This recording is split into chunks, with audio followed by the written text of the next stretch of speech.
नमस्कार, आदाब। मैं अनूप सोनी क्राइम पेट्रोल सतर्क के ब्लैक हेडलाइंस अध्याय के आज के एपिसोड में आप सबका स्वागत करता हूं। आज के समय में जहां विमेन एम्पावरमेंट को लेकर जागरूकता फैलाई जा रही है, सरकार और समाज के द्वारा इस दिशा में सराहनीय प्रयास किए जा रहे हैं, लेकिन इसके बावजूद पिछले कुछ समय में महिलाओं के साथ होने वाले क्राइम्स की संख्या बढ़ी है। क्योंकि अब भी ऐसे लोगों की कमी नहीं है जो लड़कियों को, महिलाओं को दबा कर रखना चाहते हैं, उन्हें अपने हिसाब से चलाना चाहते हैं। और जब भी कोई लड़की या महिला उनकी इस रूढ़िवादी सोच के खिलाफ अपना सर उठाती है तो उसे कुचलने के लिए षड्यंत्र तैयार किए जाते हैं।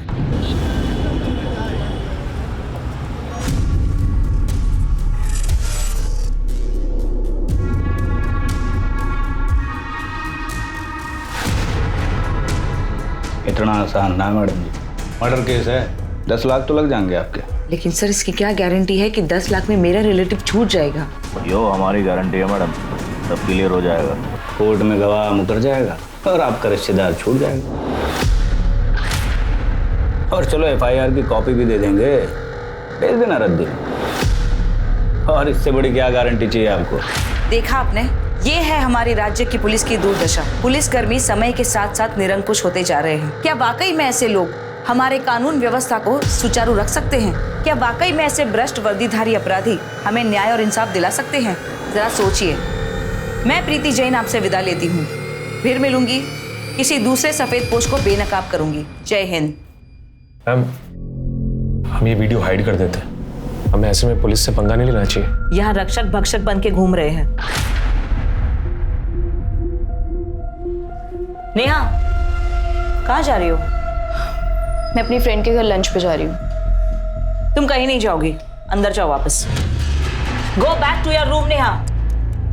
नेहा, मैम ने अभी भी एक वीडियो अपलोड किया है और पहले भी इस घर पे, मैम पे, दोनों पे हमले हो चुके हैं। ऐसे में तुम्हें बाहर नहीं जाना चाहिए। तो क्या करूँ? 24/7 इस जेल में सड़ती रहूँ और इनके इशारों पे चलती रहूँ? मैं ना परेशान हो गई हूँ। क्या मिलता है आपको ये स्टिंग ऑपरेशन करके? I just hate you mama and your damn charity work. Go to your room now.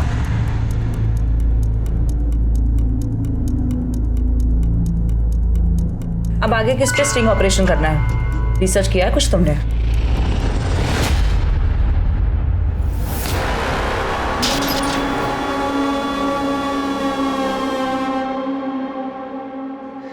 मामू जान, सलाम वालेकुम मामू जान। अरे वालेकुम अस्सलाम।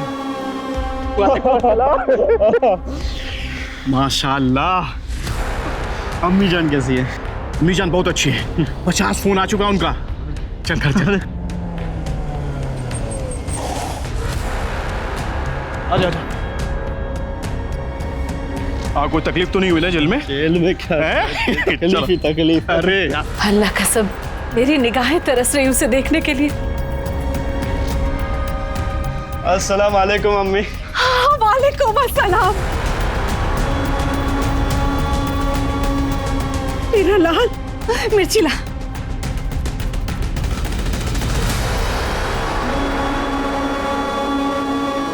अल्लाह तुझे बुरी नजर से बचे।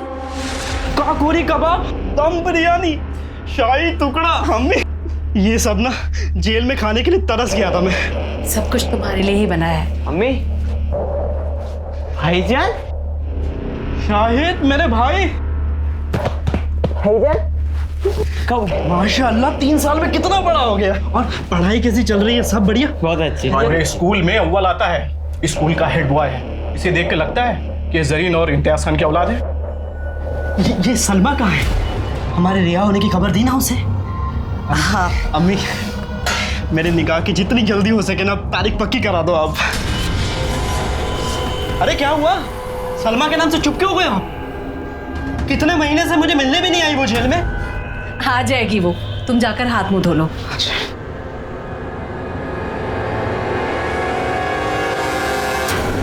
हमारे साथ यहाँ पे food safety and standards authority of India के कुछ अधिकारी मौजूद हैं, जो यही आपके सामने चेक करेंगे कि आपके और हमारे घर में आने वाला ये दूध कितना शुद्ध है।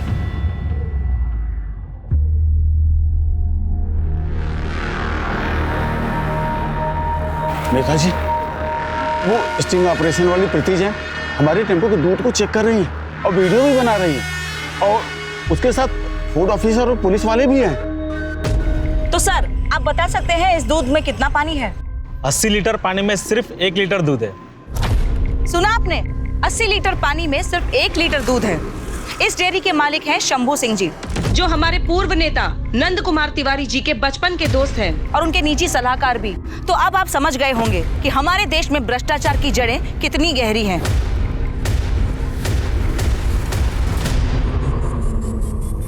शांति, संयम, सद्बुद्धि। प्रीति जी, आप ये पैसा रख लीजिए और इसकी ओरिजिनल कॉपी हमको दे दीजिए, और बाकी की जो भी कॉपी आपके पास है उनको आप डिलीट कर दीजिए। अगर इसी तरीके से पैसे कमाने होते तो मैं बाजार औरत नहीं बन जाती।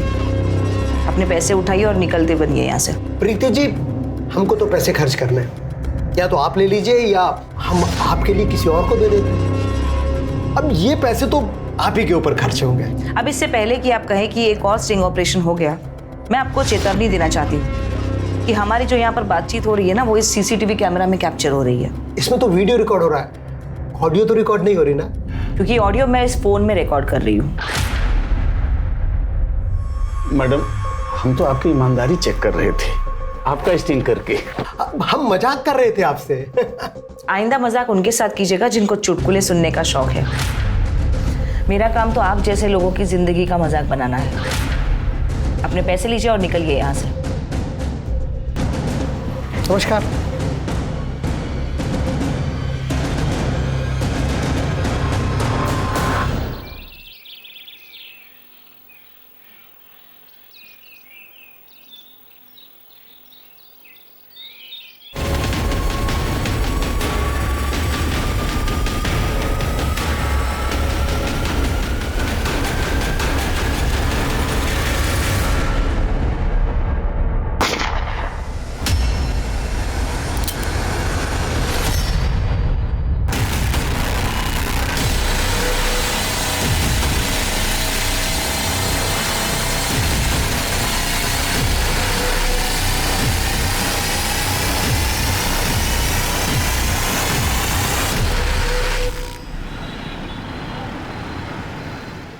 राजेश खत्री, ये क्या बार बार मुझे नोटिस पे नोटिस भेज रहे हो? वकील होने का धौंस दिखा रहे हो मुझे?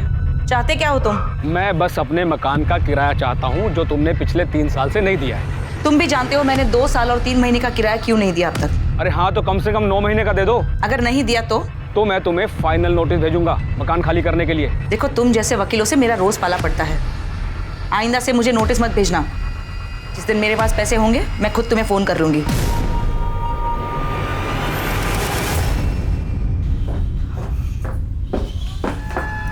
कहाँ जा रही हो? मेरे फ्रेंड का बर्थडे है। कोई बर्थडे में नहीं जाना, मना किया था ना तुमसे। But it's my friends birthday. मुझे कोई बहस नहीं करनी, और वो भी इस वक्त। चलो जाओ अपने कमरे में। मैं नहीं जाऊंगी। चलो जाओ अपने रूम में, जाओ।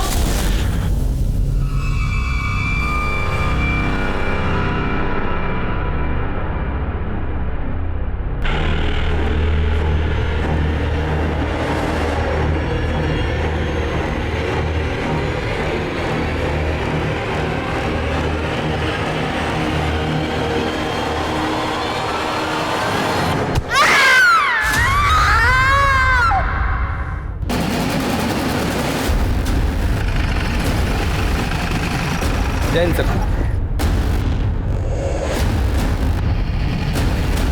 आइए सर। सर के पीछे किसी भारी चीज से वार किया गया है। सर के पीछे काफी बड़ा जख्म है, काफी ज्यादा खून बहा है सर। लड़की का रेप भी हुआ है, कुर्ता फटा हुआ। आसपास कोई मर्डर वेपन मिला? नहीं सर, कोई वेपन नहीं मिला। सर, लड़की का आइडेंटिफिकेशन हो चुका है। उसके पर्स से ये आधार कार्ड मिला है, और सर ये बुर्खा ये यहीं पर था। सलमा सैयद मोहल्ला बड़ी मस्जिद, ये इलाका तो काफी दूर है यहाँ से। और एक बात समझ में नहीं आ रही मुझे, इस बिल्डिंग में कोई रहता नहीं है, कोई आता जाता नहीं है। वो लड़की यहाँ अकेले करने क्या आई हो? सर, हो सकता है किसी जान पहचान वाले के साथ आई हो। वैसे भी इस लड़की की उम्र ज्यादा नहीं लग रही। अक्सर ऐसे सुनसान इलाकों में कपल्स आते जाते रहते हैं। यहाँ बिल्डिंग में कहीं सीसीटीवी है? नहीं सर, यहाँ तो कहीं सीसीटीवी नहीं है। तो यहाँ आने वाले रास्तों में जहाँ जहाँ भी सीसीटीवी लगे हैं उनकी फुटेज सोर्सेज चेक करवाओ। ठीक है सर। श्वेता, बॉडी का पंचनामा करा के पोस्टमार्टम के लिए भेजो। सर।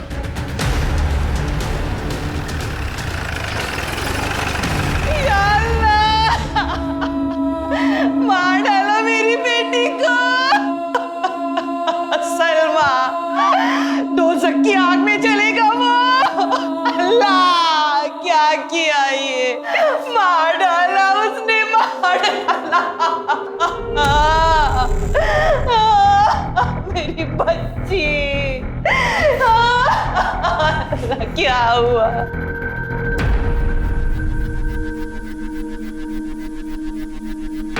मरने वाली के क्या लगते हो तुम? मंगेतर। क्या नाम है तुम्हारा? सुलेमान अहमद। मार दिया मेरी सलमा को। ये कौन है जो रो रही थी? ये मेरी होने वाली सास थी, सलमा की अम्मी जुलेखा सैयद। ये रोते रोते किसके बारे में इशारा कर रही थी? मार दिया, मार दिया। जफर खान, उसी ने मारा मेरी सलमा को और उसी ने मेरी हालत की है।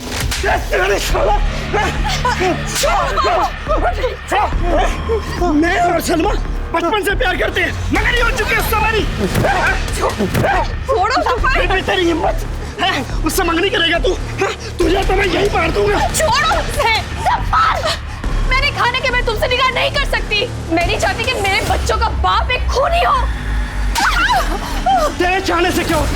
ये सुलेमान जिंदा नहीं रहेगा, फिर देखता हूँ कौन निकाह करता है उससे।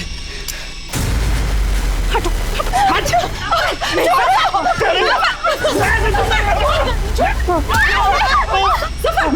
सफर, अगर इसे कुछ हो गया तो तेरी जिंदगी बर्बाद हो जाएगी। छोड़ इसे। भूल मत कि तू 18 साल का हो गया है। अगर इसे कुछ हो गया तो पूरी जिंदगी जेल में बितानी पड़ेगी। समझा कर।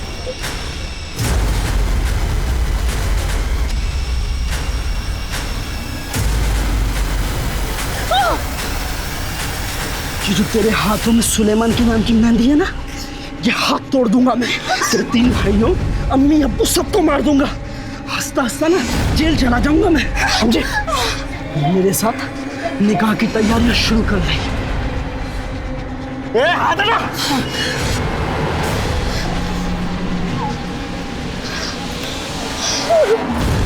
कौन है ये जफर खान? अब जेल काट कर आया है वो। सलमा और वो पहले निकाह करने वाले थे, लेकिन उसके जेल जाने के बाद सलमा ने उसे सारे रिश्ते तोड़ दिए। वो मुझसे निकाह करने वाली थी, लेकिन कमजर्फ ने उसका खून कर दिया। कहाँ मिलेगा ये जफर खान? सर यहाँ से पैदल ही जाना होगा, गाड़ी नहीं जाती।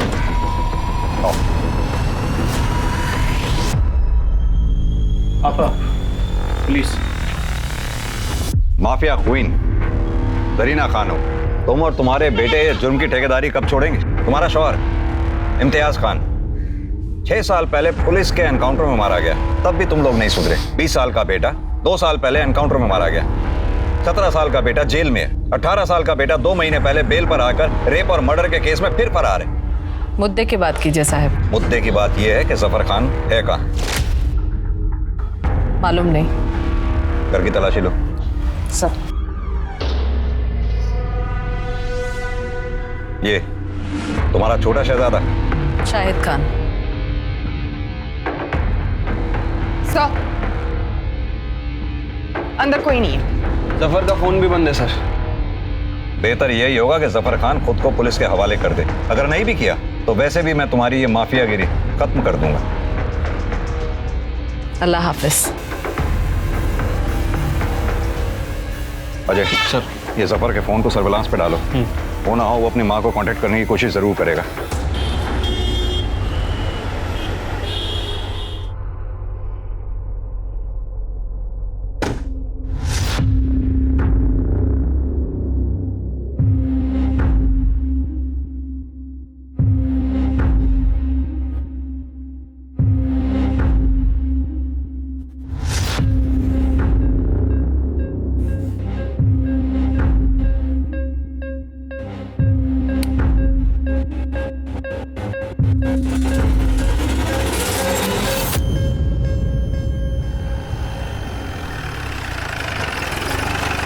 सर, ये रही सलमा सैयद की पोस्टमार्टम रिपोर्ट।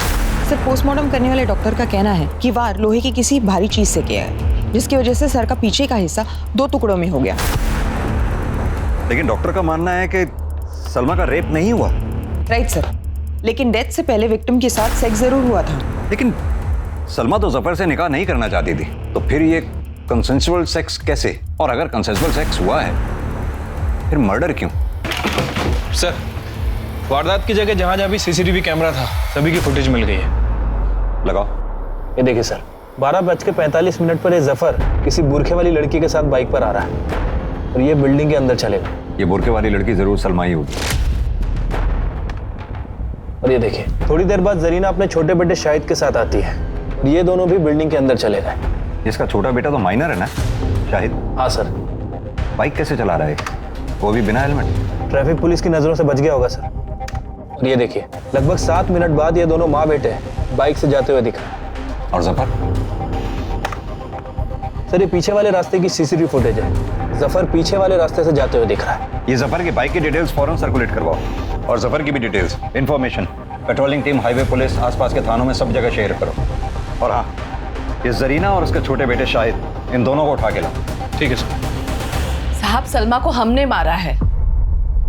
क्यों? जफर और शाहिद ने क्यों नहीं? शाहिद बच्चा है अभी। लेकिन जरीना जी, तुम्हारे यहां तो ये रवायत है नाबालिग बच्चों से जुर्म करवाने की, क्योंकि तुम्हें अच्छी तरह से जो मालूम है 2-3 साल में बालिग हो जाएंगे, सजा से छूट जाएंगे। अपने 3 बेटों के साथ भी तो ऐसे ही किया था तुमने। साहब, शाहिद बिल्डिंग के अंदर तक नहीं गया, कुछ नहीं देखा इसने अपनी आंख से, तो खून कैसे करेगा? आप बाकायदा मालूम कर सकते हैं स्कूल जाकर। पढ़ाई में अव्वल है ये, जुर्म का अलिफ बे ते भी नहीं पता इसे। चलो तुम्हारी बात मैं मान लेता हूं, तो जफर क्यों नहीं? वो भी तो सलमा से नाराज था। जफर सलमा को जान से ज्यादा चाहता था साहब, वो उसे कैसे मारेगा? तो फिर तुमने क्यों मारा? हमारे एक जानने वाले ने जफर को एक लड़की के साथ आजाद रोड पर जाते हुए देखा। फोन किया उन्होंने हमें। हेलो, हमें ये समझते देर नहीं लगी कि वो लड़की सलमा है। फिर हमने शाहिद से कहा कि हमें आजाद रोड लेकर चले। जब हम दोनों आजाद रोड पहुंचे तो बिल्डिंग के बाहर ही जफर की बाइक दिख गई हमें। तू यहीं रुक, हम अभी आते हैं।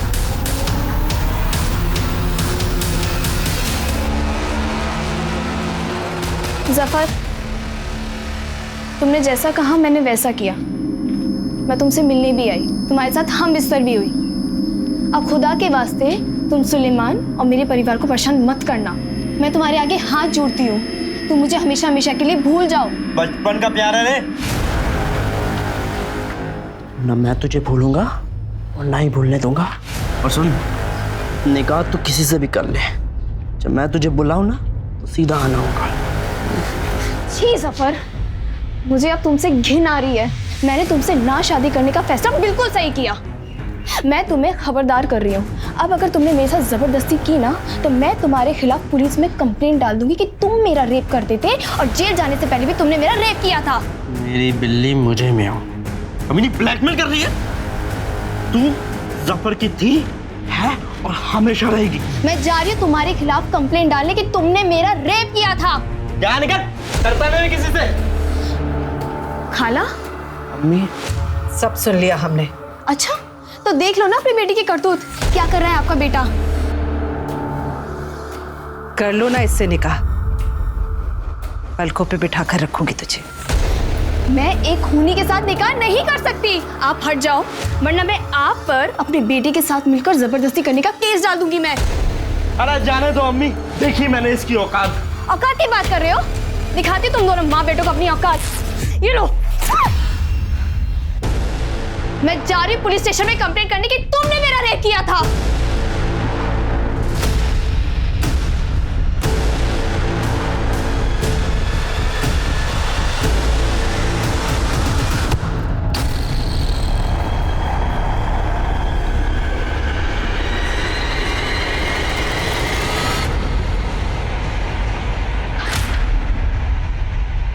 जफर को दूसरे रास्ते से बाहर भगा दिया साहब, और हम शायद घर वापस आ गए। और वो हथौड़ा जिससे सलमा को मारा था, वो कहाँ गया? मालूम नहीं साहब, फेंक दिया होगा इधर उधर कहीं। कहीं फेंक दिया होगा या जफर लेके भाग गया, क्योंकि उसी हथौड़े से तो जफर ने सलमा को मारा था। क्यों शाहिद?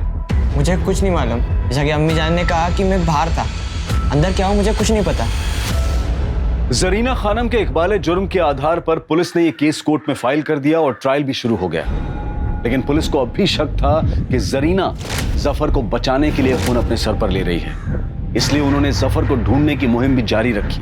पुलिस ने सलमा के मर्डर केस को लेकर जरीना के छोटे भाई शाहिद खान के इन्वॉल्वमेंट की भी तहकीकात की, लेकिन कोई सबूत ना मिलने और आस पड़ोस और स्कूल में उसकी साफ सुथरी छवि होने के कारण उसे छोड़ दिया गया। जरीना एक शातिर अपराधी थी और अपनी बेल के लिए वो नए नए दावपेच लगा रही थी, लेकिन पुलिस उसके क्रिमिनल बैकग्राउंड का तर्क देकर उसकी बेल एप्लीकेशन खारिज करवाने में कामयाब रही। इसी दौरान सीलमपुर थाने क्षेत्र में एक और सनसनीखेज मर्डर हो गया, जो टीवी और अखबारों की हेडलाइन बन गया।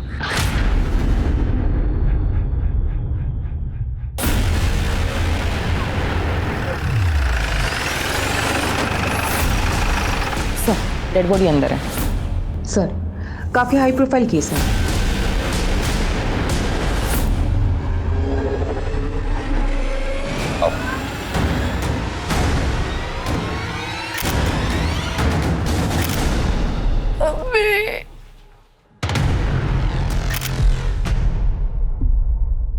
सर पे वार किया गया है, शायद इसी हथौड़े से। सर पीछे से फट गया है सर, और काफी ज्यादा खून बहा है। यह हथौड़ा वहां पे पड़ा था। सर लगता है कातिल पेशेवर नहीं है, वरना ऐसे मर्डर वेपन छोड़ के क्यों चला जाता? हाँ तो हड़बड़ाहट में छूट गया होगा। ये हथौड़ा फॉरेंसिक जांच के लिए भेजो। ठीक है सर। इस लेडी को मैं बहुत अच्छी तरह से जानता हूँ। इनके जितने भी स्टिंग ऑपरेशंस हुए हैं सारे देखे हैं। बहुत निर्दयता से मारा गया है इसको, बड़ी शर्म की बात है। सर दिन दहाड़े घर की 4 दीवारी में मर्डर हुआ है, बहुत ज्यादा सवाल होने वाले हैं हमसे। और कौन कौन रहता है इस घर में? प्रीति जैन अपनी बेटी के साथ रहती थी, Neha Jain.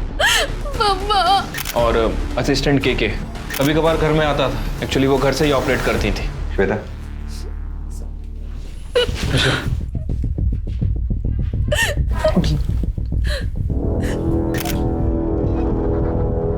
I am sorry Neha, मैं जानता हूं ये बहुत मुश्किल की घड़ी है तुम्हारे लिए।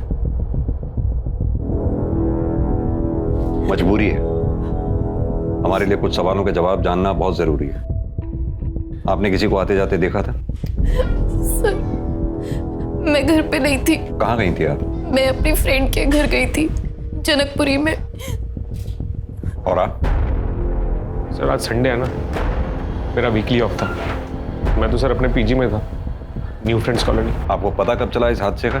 सर मैंने मैडम को फ़ोन किया था, उन्होंने फ़ोन पिक नहीं किया तो मैंने नेहा को फ़ोन किया। सर मैंने भी मम्मा को फ़ोन किया था, पर उन्होंने पिक नहीं किया, तो मैं घर आई और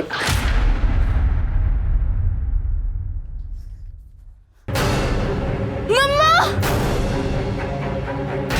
मम्मा मम्मा मम्मा क्या हुआ? और फिर मैंने केके को बताया और मैंने इमीडिएटली आप लोगों को फ़ोन कर दिया। तुम तो इनके काफी करीब थे। कभी इन्होंने जिक्र किया किसी से कोई दुश्मनी या किसी से इनको अपनी जान का खतरा हो? सर आज से 6 महीने पहले मैडम के ऊपर जानलेवा हमला हुआ था। मैडम बाल बाल बची थी, पर एक स्वीपर मारा गया था सर। सर मम्मा के बहुत सारे दुश्मन थे। उनका जॉब ही इतना रिस्की और थैंकलेस था कि आए दिन शाम सुबह उनको धमकी भरे फोन आते रहते थे। तुझे जो करना है कर ले, तेरी वीडियो तो मैं अपलोड करके ही रहूंगी। सर कई दफा तो ऐसा हुआ है सर कि लोगों ने बाहर से पत्थर मार मार के घर की खिड़कियां तोड़ दी। इसीलिए सीसीटीवी कैमरा घर में लगाए हुए। इनका डीवीआर हो गया, कहाँ है? सर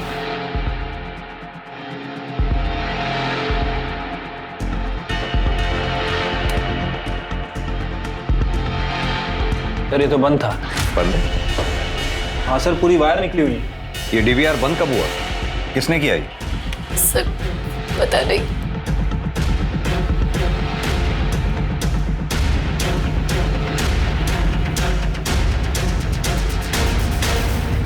अजय सर, इस घर में जितने भी कैमराज हैं सबकी फुटेज चेक करवाओ। जी। पता करवाओ उनकी रिकॉर्डिंग कब बंद हुई थी। ठीक है सर। सर इसके पहले भी प्रीति जैन पे हमला हो चुका है, उस केस को भी स्टडी करता हूँ। हो सकता है कि वो हमला और ये हमला दोनों कनेक्टेड हो सकता है। ये प्रीति जैन के ऑफिस में लैपटॉप, मोबाइल, हार्ड डिस्क जो भी मिले उसका एक एक डेटा चेक कर मारो। जी। बॉडी को पंचनामा करा के पोस्टमार्टम के लिए भेज। ठीक है सर। जय सर। दिल्ली का सीलमपुर इलाका, यहाँ एक के बाद एक दिन दहाड़े ऐसी विभत्स हत्याएं हुई जिसने पूरे शहर को हिलाकर रख दिया। ये दोनों केसेस अलग अलग समय पर, अलग अलग जगह पर और अलग अलग विक्टिम्स के साथ हुए थे, लेकिन इन दोनों केसेस में एक कनेक्शन था। आखिर क्या था वो कनेक्शन? श्वेता, ये प्रीति जैन की बेटी नेहा जैन और प्रीति के असिस्टेंट कृष्ण कुमार, इन दोनों के बयान मुझे कुछ कोऑर्डिनेटेड से लग रहे हैं। एक काम करो, इन दोनों के कॉल रिकॉर्ड्स और लोकेशन डिटेल्स निकलवाओ, और साथ में प्रीति जैन के भी। सर, क्योंकि घर में फोर्स एंट्री के निशान नहीं है। अब या तो घर में ही किसी के पास घर की दूसरी चाबी है, या फिर जानबूझकर किसी ने दरवाजा घर का खुला छोड़ा था। लेकिन सर, जो घर में सीसीटीवी लगाएगा वो घर का दरवाजा खुला क्यों छोड़ेगा, जबकि उसकी जान को हर पल एक खतरा हो। ये बात भी सही है। हैमर की फॉरेंसिक रिपोर्ट जल्दी मंगवाओ। सर।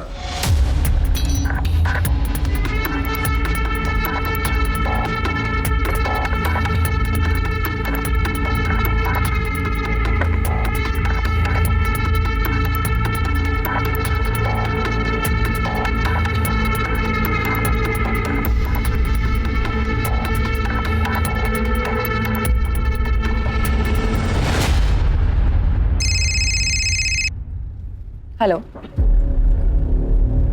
क्या? प्रीति जैन? हाँ, भेज दीजिए, मैं चेक करती हूँ।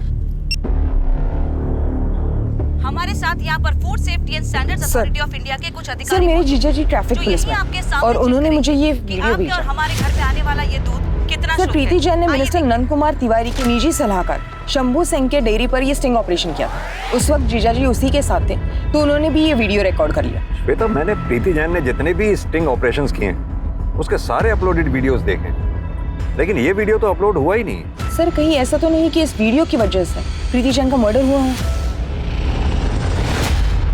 शांति, संयम, सद्बुद्धि, आप लोगों के पास क्या सबूत है कि हमने सुपारी दी? हमारी पार्टी सत्ता में है, हम भला ऐसी मूर्खतापूर्ण हरकत क्यों करेंगे? हमने वो वीडियो प्रीति जैन के असिस्टेंट कृष्ण कुमार से पहले ही 5 लाख रुपए में खरीद लिया था। वो खुद आया था हमारे पास उसे बेचने का प्रस्ताव लेकर। आप मुझे 5 लाख दे दीजिए, वीडियो की जो ओरिजिनल कॉपी है वो आपके पास आ जाएगी और वो सोशल मीडिया पर कभी नहीं आएगी। हमें मालूम है पुलिस सबूतों के बिना पर काम करती है, इसलिए आप लोगों के लिए हम ये पेन ड्राइव लेकर आए। आप इसमें वो वीडियो देख लीजिए जो आपको प्रीति जैन के किसी भी लैपटॉप, कंप्यूटर या हार्ड डिस्क में नहीं मिलेगा। मैंने प्रीति जैन के घर के सारे हार्ड ड्राइव चेक कर लिए हैं। शंभू डेयरी स्टिंग ऑपरेशन का ओरिजिनल वीडियो कहीं नहीं मिला है।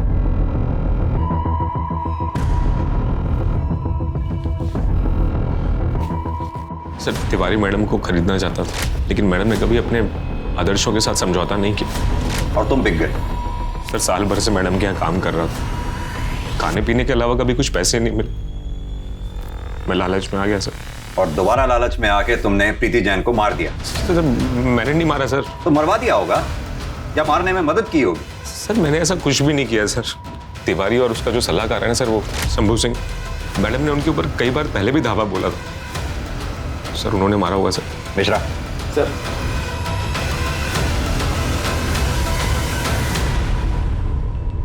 अजय, नंद कुमार तिवारी, शंभू सिंह, कृष्ण कुमार, नेहा जैन, मुझे इन चारों के call details, location details, bank statement जल्द से जल्द चाहिए। फिलहाल ये चारों प्रीति जैन के मर्डर केस में प्राइमरी सस्पेक्ट हैं। ठीक है सर।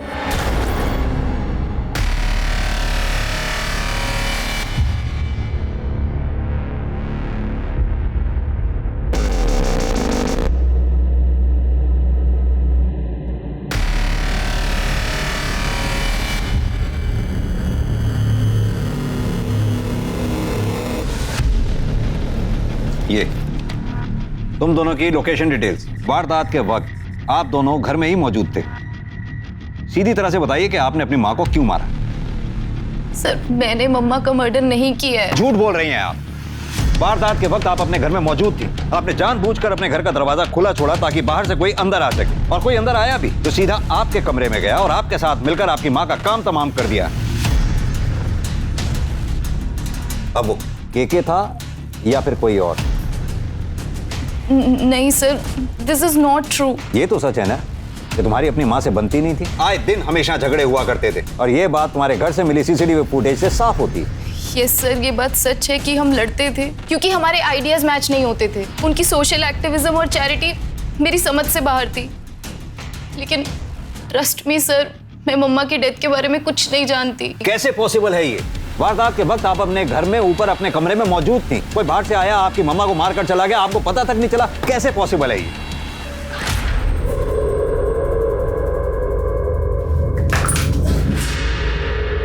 तुमने कुछ आवाज सुनी? नहीं तो कोई है शायद। अरे तुम छोड़ो ना। आपका और केके का अफेयर है? यस सर, क्योंकि बचपन से बब्बा ने मुझे रिस्ट्रिक्शंस में पाला है। एक कृष्णा ही थे जो मुझे फ्री महसूस करवाते थे। वो तब भी मेरे साथ थे और आज भी। लेकिन मम्मा को इस बारे में कुछ नहीं पता। शायद तुम्हारी मम्मा को इस बात पे शक हो गया था, इसलिए घर में उन्होंने सीसीटीवी लगवाया। पकड़ी ना जाऊं इसलिए मैं डीवीआर बंद कर देती थी। और मम्मा को हमेशा लगता रहा कि डीवीआर में कुछ खराबी आ गई है। हर रोज की तरह उस दिन भी मैंने डीवीआर बंद कर दिया था और घर का दरवाजा खोल दिया ताकि केके चुपचाप मेरे कमरे में आ सके। लेकिन मुझे नहीं पता था कि अननोइंगली मैं मम्मा के खिलाफ इतना बड़ा स्टेप ले लूंगी। काश मैंने उस दिन डीवीआर बंद नहीं किया होता तो आज पता चल पाता कि मम्मा का मर्डर किसने किया है। हाँ तो कृष्ण कुमार, आदमी तो तुम निहायत ही कमीने किस्म के हो। पहले प्रीति जैन को धोखा देने की कोशिश की, दूसरी बार तुम्हारी जरूरतों ने तुम्हारी बॉस प्रीति जैन को मारकर उसकी इकलौती बेटी नेहा जैन के साथ अय्याशी करने को मजबूर कर दिया। सर, मैं प्रीति मैम को मारने के बारे में सोच भी नहीं सकता। उन्होंने मुझे जर्नलिज्म सिखाया था सर, वरना मैं तो कहीं बाहर सड़क पे पड़ा होता सर। तो फिर जब नेहा ने तुम्हारे लिए दरवाजा खुला छोड़ा था तो तुमने दरवाजा बंद क्यों नहीं किया? सर, मैंने शायद दरवाजा बंद किया था सर। हाँ तो फिर साफ है ना, मर्डर तुम दोनों में से किसी एक ने किया या फिर दोनों ने? सर याद आया सर, याद आया सर। मैं कभी दरवाजा बंद करता ही नहीं था कि मैडम थोड़ी सी आवाज से ही अलर्ट हो जाती थी।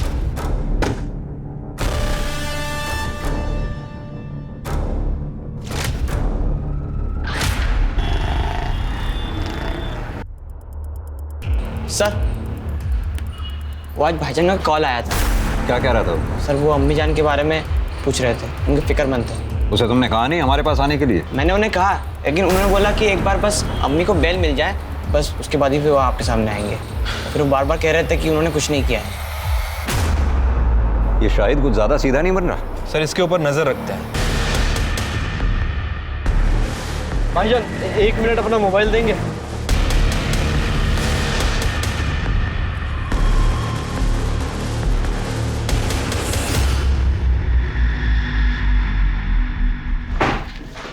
सर, प्रीति जैन की पोस्टमार्टम रिपोर्ट। मौत दिन के 2 बजे हुई है। हथौड़े के जबरदस्त वार की वजह से मौके पे ही मौत हो गई। सर, ऐसा लग रहा है कि सलमा की पीएम रिपोर्ट हम दोबारा पढ़ रहे हैं। सर, कहीं ऐसा तो नहीं कि जफर ने ही प्रीति को मारा? और वैसे भी जरीना का सुपारी लेकर लोगों को मारने का पुराना कारोबार है। लेकिन जरीना तो जेल में है।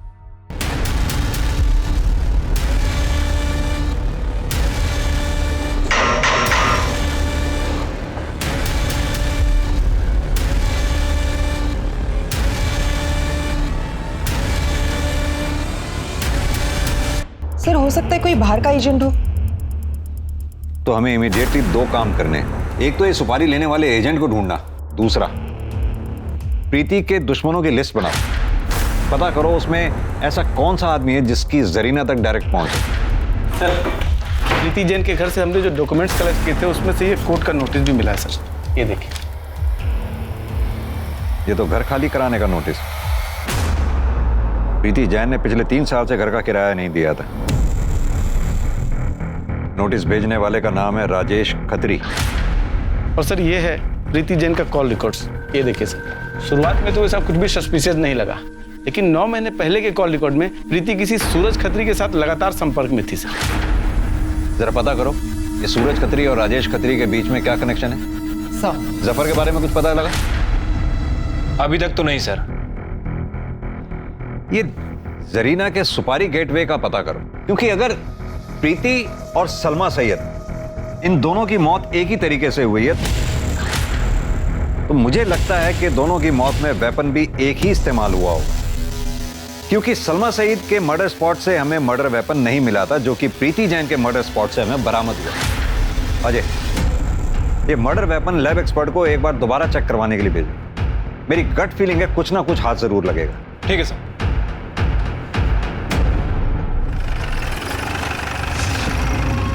इंस्पेक्टर साहब, कोई किसी की प्रॉपर्टी पर कब्जा कर ले, किराया ना दे, खाली ना करे, तो क्या प्रॉपर्टी के मालिक को कानूनी कार्रवाई करने का हक है कि नहीं? अपनी प्रॉपर्टी खाली करवाने का हक है कि नहीं? आप बेमतलब अपना और मेरा टाइम ज़ाया कर रहे हैं।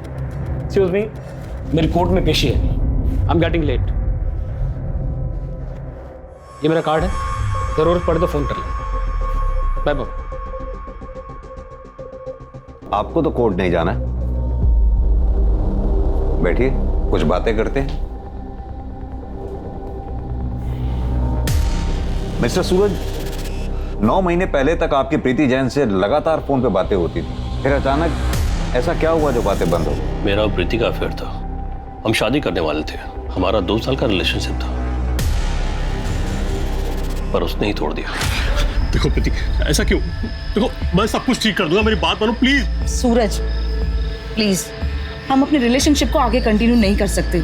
मेरी बेटी कभी भी नहीं चाहती थी कि मैं दूसरी शादी करूं, और अगर मैंने शादी कर भी ली ना, तो भी वो तुम्हें कभी अपना पापा नहीं मानेगी। प्रीति, मैं बात करूंगा नेहा से, मैं समझाऊंगा उसे। सूरज, आई नो वो नहीं मानेगी, और तुम तो जानते हो कि वही मेरी प्रायोरिटी है।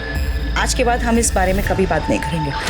मैं टूट सा गया था, शराब का सहारा ले लिया, मैं रोज पीने लगा, मुझे ऐसा लगा जैसे जैसे मेरी दुनिया ही उजड़ गई। लेकिन अभी तो आप बिल्कुल ठीक लग रहे हैं।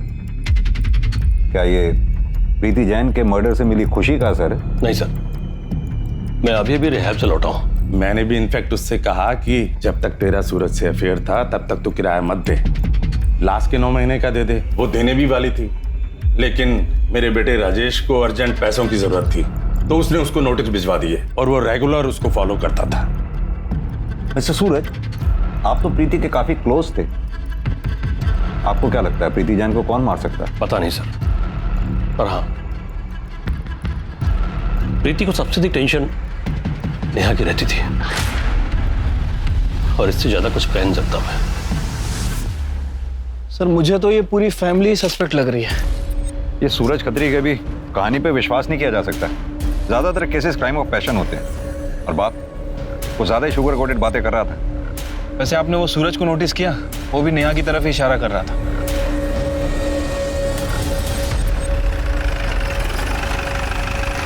सर एक अच्छी खबर है, प्रीति जैन मर्डर केस में जिस हथौड़े का इस्तेमाल हुआ है उसके गैप्स में सलमा के ब्लड ट्रेसेस मिले। मतलब सर जफर ने ही प्रीति और सलमा का मर्डर किया है।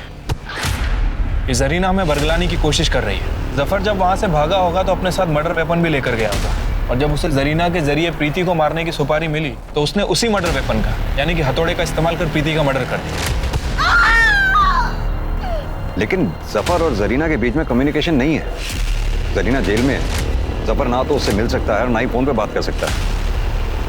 हाँ, लेकिन इतना तय है कि सुपारी तो दी गई है। अब पता ये करना है कि जरीना ने वो सुपारी किसको दी है।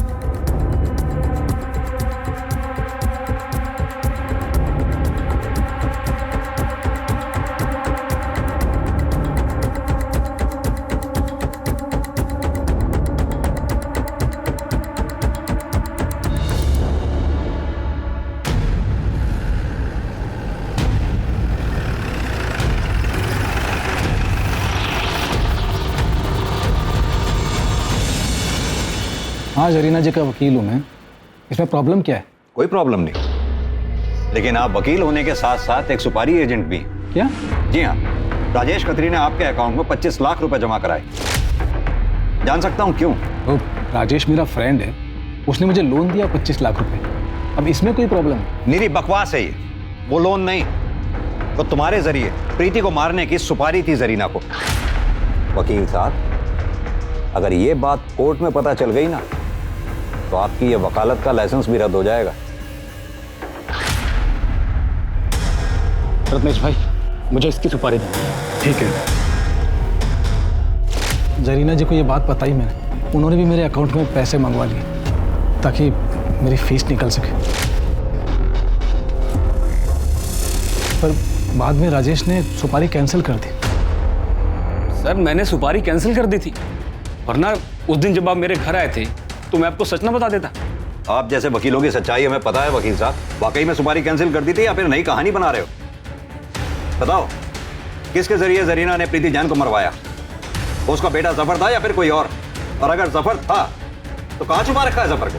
सर मैं आपको बता चुका हूँ, मैंने सुपारी कैंसिल कर दी थी और इसके अलावा मैं कुछ नहीं जानता। इवन वो रत्नेश तो मेरे पैसे भी लौटाने वाला है मुझे। पुलिस को यह सुपारी और प्रीति जैन के किलर की गुत्थी सुलझती हुई नहीं दिखाई दे रही थी।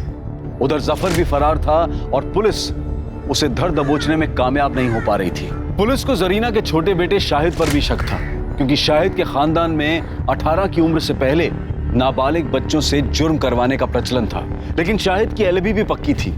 प्रीति जैन की मौत के वक्त वो अपनी ट्यूशन में था, जो कि उसकी ट्यूशन टीचर ने भी कंफर्म किया। लेकिन पुलिस ने अपनी कोशिश में कोई कमी नहीं रखी। वो इस केस के सभी सस्पेक्ट्स के मूवमेंट पर अपनी पैनी नजर बनाए हुए थी।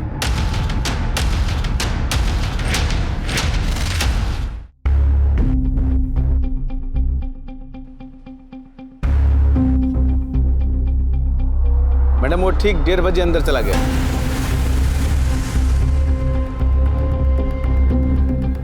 मैडम अभी वो 4:30 बजे यहाँ से निकला है। 1 मिनट मैडम, 1 मिनट। वो डस्टबिन के पास रुका है, शायद कुछ फेंकने के लिए रुका है। अच्छा, शाहिद ने कल भी कुछ फेंका था ना डस्टबिन में? जी मैडम, कल भी फेंका था। वो आगे बढ़ गया मैडम। देखो जरा क्या फेंका।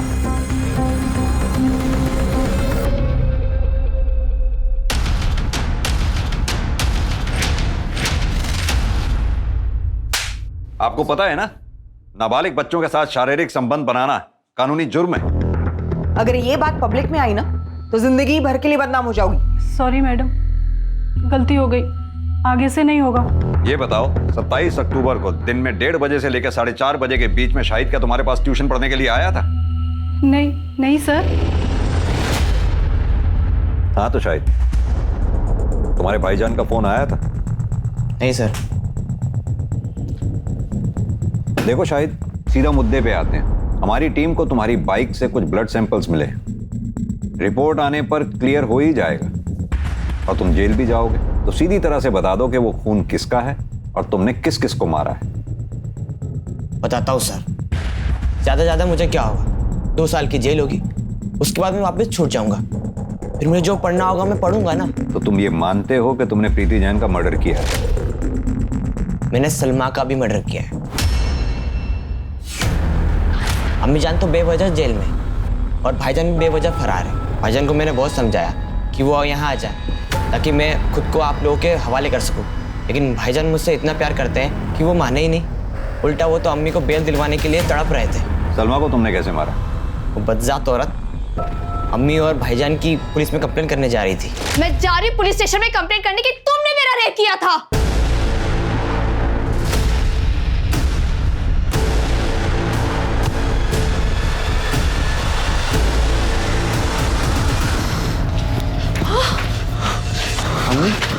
भाईजान, शाहिद, ये क्या किया तूने? ये क्या किया तूने? ये गुनाह मैं अपने साथ लेता हूँ। जफर, 18 साल का हो गया है तू, सारी जिंदगी जेल में काटनी पड़ेगी। मेरे भाई शाहिद पर कोई आँच नहीं आनी चाहिए। इसे पढ़ने दो, हमारी दुनिया से अलग रहने दो इसे। इसलिए अम्मी ने सारा इल्जाम अपने सर ले लिया। और प्रीति जैन को कैसे मारा? प्रीति जैन को मारने से पहले मैंने उसकी लाइफस्टाइल और उसके रूटीन को समझा।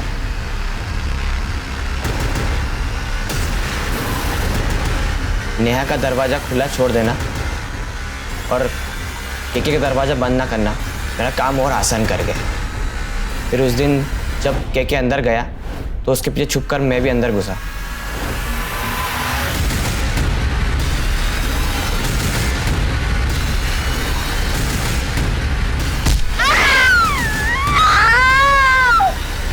मुझे लगा नेहा और केके को पता पड़ गया है, तो मैं थोड़ा डर गया था। हड़बड़ाहट में मेरे हाथ से हथौड़ा नीचे गिर गया था। उसके बाद मैंने उसे छोड़कर भाग गया था। लेकिन मारा क्यों? वकील साहब के पास प्रीति जैन को मारने के लिए दूसरी बार सुपारी आई थी, इसलिए अम्मी ने मुझे मिलने बुलाया था। देख शाहिद, तू चाहता है ना कि तेरी अम्मी बेल पे छूट जाए? जी अम्मी। तो अपनी अम्मी के खातिर एक खून और कर दे। अम्मी मैं पीएमटी एग्जाम से। अरे 2 साल की ही तो बात है, 18 को छूट जाएगा तू। फिर ढेर सारा डोनेशन देके दाखिला करा दूंगी अच्छे मेडिकल कॉलेज में। बोल। जी अम्मी। एक सुपारी तो कैंसिल हो गई थी, दूसरी सुपारी किसने दी?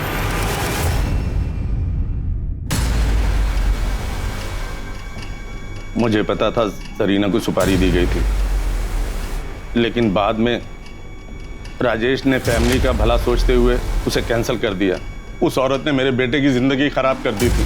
रिहैब से वापस आ गया था, लेकिन प्रीति को नहीं भूल पाया। सुबह नाश्ते के टेबल पर शराब पीना शुरू कर देता था। मैं बदले के भाव से इतना भर गया था कि फिर से जरीना के वकील को सुपारी दे दी। अगर अपने बेटे के प्यार में अपना भावनात्मक संतुलन नहीं खोते ना, तो आज ये नौबत नहीं आती। अजीब केस था ये। एक ही केस के फैसले में एक 55 साल के आदमी और एक 15 साल के नाबालिग लड़के, दोनों को जेल जाना पड़ा था। शाहिद एक ब्रिलियंट स्टूडेंट था, कल वो एक अच्छा नागरिक बन सकता था, लेकिन अपने परिवार में फैले क्राइम के दलदल से वो बच नहीं पाया। जरीना की ही तरह ऐसे कई गैंगस्टर परिवार हैं जो अपने नाबालिग बच्चों से जुर्म करवाते हैं, और जब ये बच्चे रिहा कर दिए जाते हैं तो बाहर आकर भी इनकी दहशतगर्दी और जेल में हुई नेटवर्किंग के कारण उनका गुंडा राज चलता है। ये एक बड़ा षड्यंत्र है। पुलिस और जुडिशरी इसकी गंभीरता को समझते हुए इसका लीगल सॉल्यूशन ढूंढने की कोशिश कर रही है। अब मैं अनूप सोनी आपसे विदा लेता हूं। फिर मुलाकात होगी क्राइम पेट्रोल सतर्क के ब्लैक हेडलाइंस अध्याय में एक और नए केस के साथ। और याद रखें, क्राइम और आपके बीच में सिर्फ इतना फर्क है कि आप कितने सतर्क हैं। सतर्क रहें, सुरक्षित रहें। जय हिंद।